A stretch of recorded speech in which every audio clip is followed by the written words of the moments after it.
Alrighty, friends. Today you're going to open up to page 114. Okay? So again, take the time and open up your book to page 114. We are going to do the share and show, and it's going to talk to us about making a bar graph. Okay? So we discussed bar graphs on Friday, so let's take a look at this problem. Matt's school is having a walkathon to raise money for the school library. Matt made a picture graph to show the number of miles some students walked. Make a bar graph of Matt's data using a scale of 0 to blank and mark the scale by blank. So I know that when Miss Miller talks about graphing, she always says that we need to total up the numbers first. So I'm going to look at my key here. And my key here is telling me that each shirt equals 2 miles. So we need to total up our totals first. So when I count these shirts, I'm counting by 2s. All right, count with me. 2, 4, 6, 8, 10. Here we've got 2, 4, and then I've got half of 1, which I know equals 1. And so I've got 2, 4 plus 1 is 5. Here we've just got 2. And lastly, we've got 2, 4, 6, 8. Okay? So our graph is going to have a scale of 0 to our highest number, and our highest number is 10. So our scale is going to be 0 to 10. And we are going to mark the scale by blank. Well, here, if our key goes up by 2s, I think it might be a good idea for our scale to go up by 2s. So we're going to scale by 2s. Okay, so now it's time for us to make our graph. Now, I know that my graph always needs a title. So I'm going to take the title from my picture graph. So, School Walkathon. And make sure you capitalize the letters that are capitalized in the table above.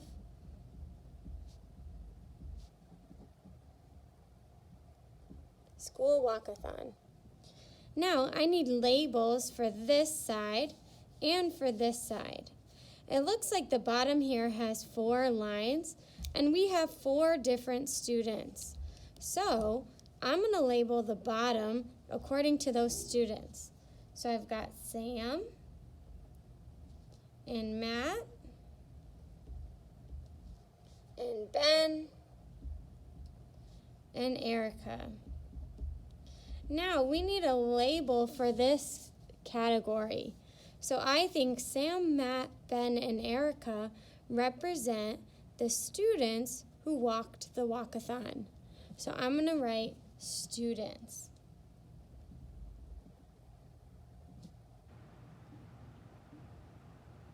You could write students who walked, students in the walkathon, anything that has to do with students.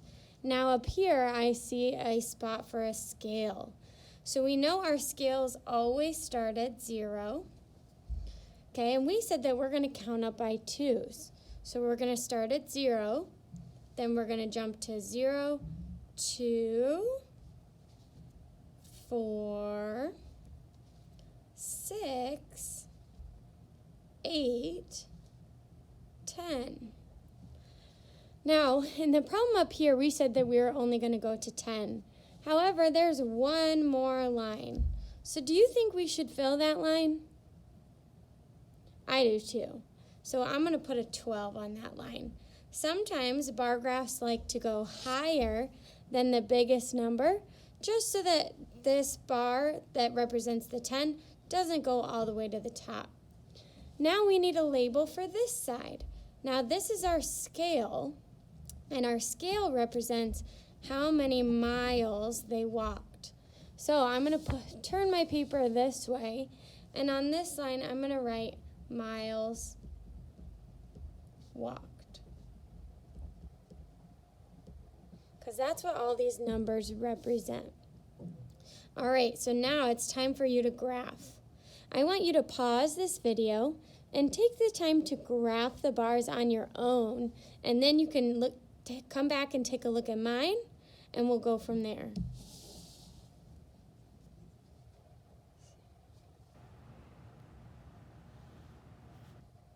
Now, I'm graphing Sam first because that's the first person up here. And I know that Sam had 10.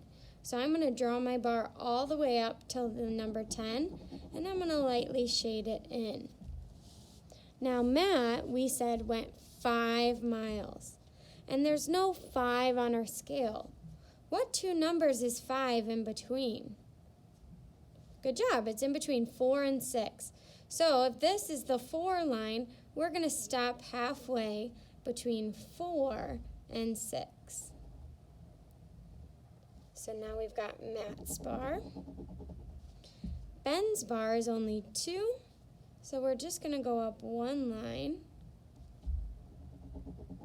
And Erica's bar is going to go up to 8. So I'm going to draw my line at 8 and then draw the sides of my bar. Alrighty, we've got a graph now. Now let's take a look at the questions. So down here it says, which student walked the most miles? So when I'm looking for the student that walked the most miles, this is the number of miles walked. So I'm looking to see which bar is the tallest. So if I'm looking at my graph, I see that Sam's bar is the tallest. So Sam walked the most miles. Now, the second question says, how many more miles would Matt have walked? Let me reread that again. How many more miles would Matt have had to walk to equal the number of miles Erica walked?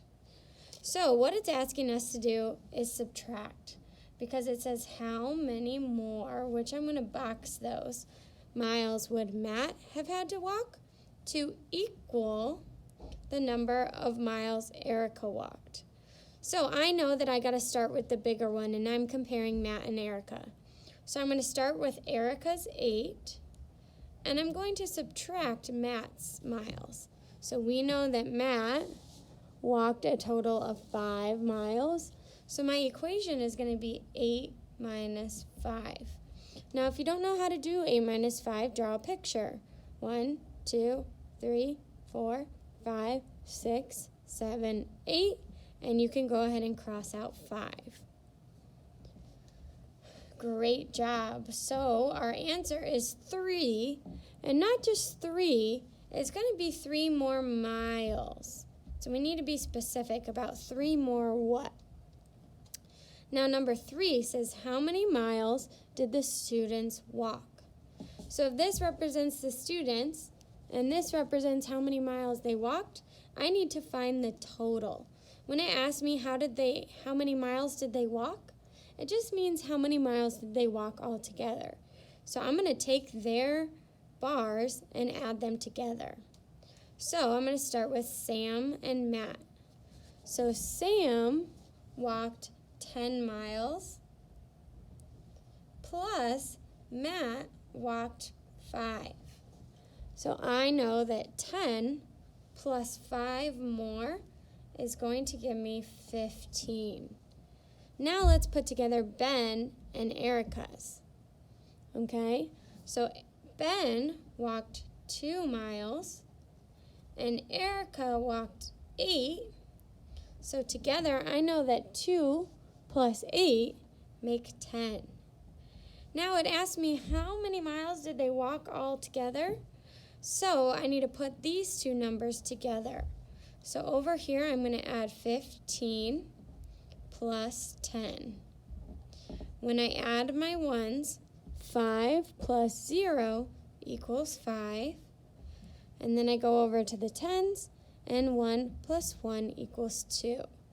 So my answer is going to be 25, but not just 25, 25 miles. Okay? And then the last question says, write the number of miles the students walked in order from greatest to least. So I know that I'm going to have 4 numbers on this line. So I'm going to draw that just so I remember. We're going to have the greatest, then the next greatest, then the next greatest, and the least. Okay? So we need to figure out which one comes first. Well, to find which one comes first, we're going to find the tallest bar, which would be Sam. And Sam walked 10 miles. Then it would be easy to find the one that comes the least. Which of these bars is the smallest? Great job. The smallest is Ben, and Ben walked 2 miles. Now we got to figure out the middle two. Which one is bigger out of these two? Great job. It's Matt's. And Matt walked 5 miles. Oops. I just made a mistake. I was comparing Matt and Ben, but what we needed to be comparing was the 2 middles. And the 2 middles was Matt and Erica. So I'm going to go down here. I'm going to cross out my 5. And I know that Erica's bar is bigger, and Erica walked 8 miles. Then would come Matt's 5. Alrighty. Great job, friends. You may now move on to your May-Dos.